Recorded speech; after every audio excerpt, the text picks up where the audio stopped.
Ta-da!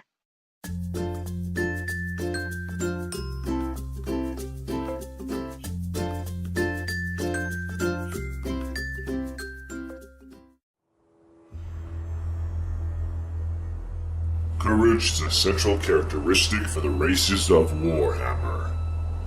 Never before has there existed a power so overwhelming that these races have not been able to face and to thwart off its terror. Until now. One lone Arrer Boy has been separated off from his unit, and now he wanders through the desert until he comes to the lair of the Toddler.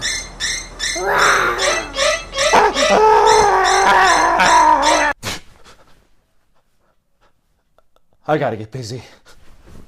Hello Wargamers, Matthew here from Grey Army Gaming in lovely Lund, Sweden. For today's A Few Simple Steps, I am going to focus on a toddler-proof wargaming storage.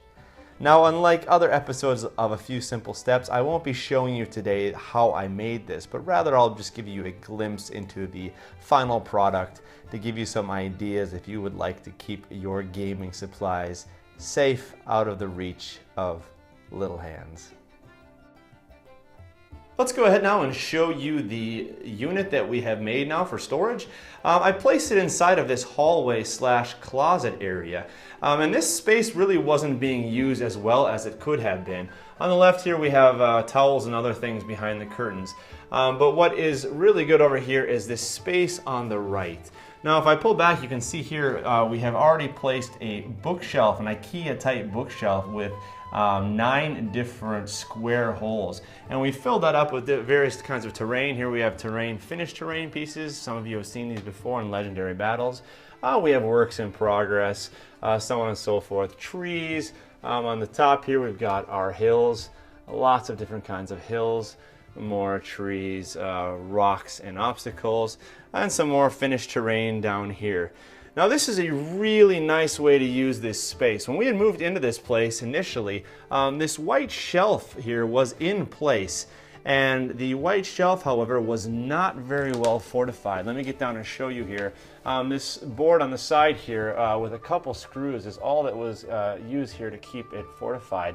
And that was not going to really carry the weight of this heavy bookshelf, because this Achaidh type bookshelf is really a sturdy, heavy thing.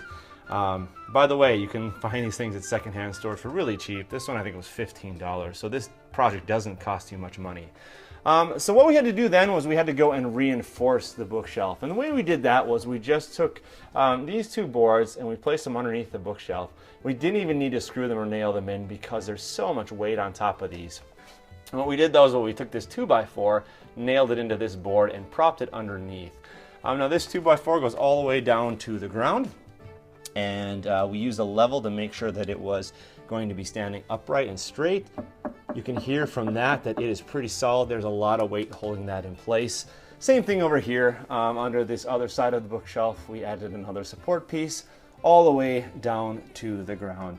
Now this is really important if you're going to have your storage unit up in the air like we are in this case, away from the toddlers. You don't want any possibility of this tipping over. So make sure that you do fortify it really well if you're going to be having your storage space elevated off of the ground.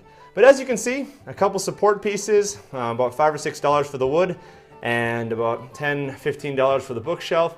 We got a pretty good amount of space, so we haven't even begun to fill it up, and a great little storage unit here to keep our wargaming supplies safe from the hands of little toddlers. Well, there you have it, folks. One option for a toddler-proof wargaming storage unit. Now, if you have other ideas for how to keep your wargaming supplies safe from the little hands of toddlers, I am always looking for ideas. So please, if you have something in mind, shoot it to Matthew@greyarmygaming.com.